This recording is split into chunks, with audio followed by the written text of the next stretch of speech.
এই ভিডিওতে আমি আপনাদের দেখাবো আপনারা কিভাবে এমসিপি সার্ভার ইউজ করে ফিগমা থেকে সরাসরি যে কোনো ল্যাঙ্গুয়েজ অথবা ফ্রেমওয়ার্কে ডিজাইন থেকে কোডে রূপান্তর করতে পারবেন। তো এর জন্য আমি যেটা ইউজ করবো সেটা হচ্ছে cairo.dev। আপনারা যে কোনো ব্রাউজারে গিয়ে cairo.dev লিখে সার্চ করবেন এবং এই এই উইন্ডোতে চলে আসবেন। এখান থেকে আপনারা এজেন্টিক এআই কোড এডিটরটি ডাউনলোড করে নেবেন। তো আমার অলরেডি ডাউনলোড এবং ইনস্টল করা আছে।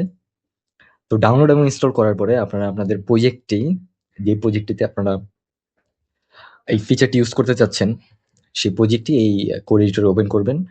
কোড এডিটরে ওপেন করার পরে একবারে লেফট সাইডে আপনারা একবারে লাস্ট অপশন দেখতে পাবেন যে পাওয়ারস নামে একটা সেকশন ট্যাব আছে। এখানে যাবেন, এখানে গিয়ে রিকমেন্ডেড এর মধ্যেই design to code with Figma নামে একটা অপশন পেয়ে যাবেন। এখানে ক্লিক করবেন। এখানে ক্লিক করার পরে জাস্ট এখান থেকে প্লাস ইনস্টল বাটনটিতে ক্লিক করবেন।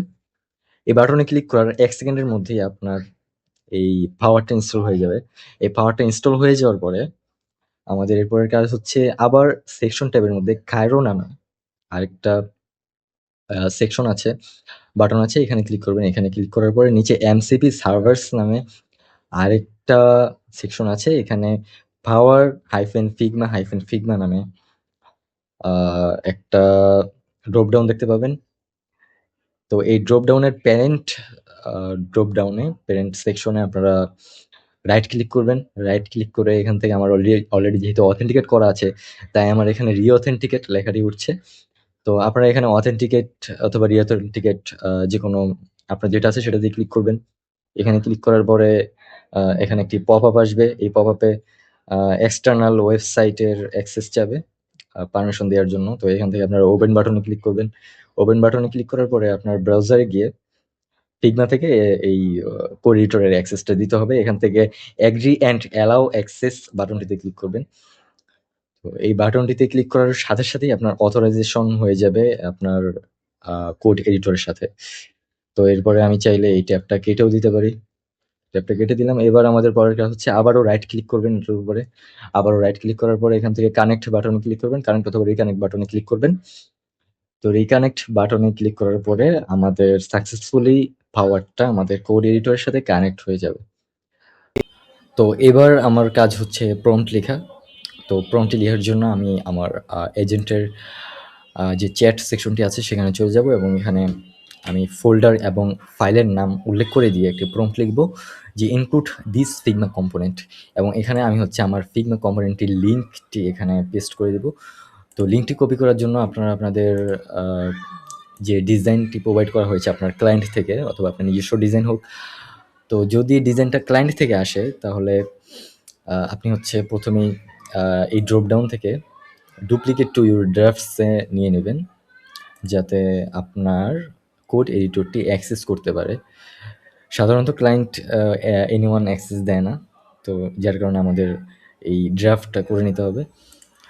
তো ড্রাফট করে নেওয়ার পরে এখানে আপনারা যে কম্পোনেন্টটা ডিজাইন করতে চান সেই কম্পোনেন্টটা সিলেক্ট করবেন। সিলেক্ট করে এখানে রাইট ক্লিক করবেন। রাইট ক্লিক করে copy paste as copy link to section এই বাটনে ক্লিক করবেন। এই বাটনে ক্লিক করার পরে আপনার লিঙ্কটি কপি হয়ে যাবে। এরপরে আপনি আপনার যে এজেন্টিক এই কোড এডিটরটি আছে সেখানে গিয়ে এই লিঙ্কটা পেস্ট করে দিবেন এবং ইন্টার বাটনে প্রেস করবেন। তো ইন্টার বাটনে প্রেস করার পরে আপনার এজেন্টটা কাজ করা শুরু করে দিবে এবং সে অটোমেটিক্যালি আমরা একটু আগে যে পাওয়ারটা ইনস্টল করেছি সেই পাওয়ারটা সে অটোমেটিক্যালি অ্যাক্টিভেট করে নেবে নিজে থেকে। তো অটোমেটিক্যালি অ্যাক্টিভেট করার পর দেখতে পাচ্ছেন সে এই পাওয়ারের আন্ডারে যে গেট ডিজাইন কনটেক্সট নামে যে একটা টুল আছে সেই টুলটা সে কল করে দিয়েছে এবং আমরা যে লিঙ্কটা প্রোভাইড করেছি এই লিঙ্ক থেকে সে ফাইল কি, নোড আইডি এবং ক্লায়েন্ট ফ্রেমওয়ার্ক, ক্লায়েন্ট ল্যাঙ্গুয়েজ সব কিছু ফেচ করে নিয়েছে। ফেচ করে নেওয়ার পরে আপনার কাছ থেকে পারমিশন চাচ্ছে যে সে গেট ডিজাইন কনটেক্সট টুলটি কল করবে নাকি করবে না। তো আমরা অবশ্যই এই টুলটা কল করব আমাদের ডিজাইনটা ফেচ করে আনার জন্য। তো আমাদের ডিজাইন কনটেক্সটটা সে আনতে সাকসেস হয়েছে। দেখতে পাচ্ছেন আমাদের এই কম্পোনেন্টটা যেটা আমরা পেস্ট করেছিলাম, কম্পোনেন্টের লিঙ্কটা, সেই কম্পোনেন্টের সম্পূর্ণ কনটেক্সটটা সে ফিগমা থেকে ডিরেক্ট ফেচ করে নিয়ে এসেছে এবং সে পরবর্তীতে আরেকটা টুলের পারমিশন চাচ্ছে, আরেকটা টুল কল করার পারমিশন চাচ্ছে, সেটা হচ্ছে গেট স্ক্রিনশট। তো আমরা এটিও অ্যাকসেপ্ট করে নেব। তো এটিও অ্যাকসেপ্ট করার পরে সে স্ক্রিনশট নিয়ে এসেছে। স্ক্রিনশটটা আমাদের এখানে শো করবে না, কিন্তু তার কাছে সে স্ক্রিনশটটা রেখে দিয়েছে এবং সেই অনুযায়ী সে এখন আপনার ডিজাইনটি Next.js এবং Tailwind সেটআপে করে দেবে। সে নিজেই বলছে যে I will convert the Figma output to match your Next.js plus Tailwind setup। অর্থাৎ এই এডিটরটা অলরেডি আপনার কোড বেস রিড করে বুঝে ফেলেছে যে আপনার প্রজেক্টটা কোন সেটআপে করা আছে, Next.js নাকি Laravel নাকি Vue নাকি Angular, সেটা অলরেডি সে রিড করে ফেলেছে এবং সেই অনুযায়ী সে এখন page.tsx এ কাজ করা শুরু করে দিয়েছে এবং খুব সুন্দরভাবে সে ইমেজগুলো নিয়ে এসেছে। তো আপনারা পরবর্তীতে আপনাদের যে অ্যাকচুয়াল ইমেজ আছে সেগুলো এখান থেকে লিঙ্ক করে দিবেন। সে আপাতত ফিগমার যে সার্ভার আছে সেখান থেকে সরাসরি নিয়ে এসেছে আপনার অ্যাসেটগুলো। তো ও বলছে যে I have integrated the Figma design। তো কতটুকু ইন্টিগ্রেট করতে পারলো তা তো জানি না, চলুন গিয়ে দেখি সে কতটুকু করতে পেরেছে। Wow, nice! সে অলমোস্ট ম্যাচ করে ফেলেছে আমাদের ফিগমা ডিজাইনটা। ইয়েস, অলমোস্ট ম্যাচ করে ফেলেছে। কিছু হয়তো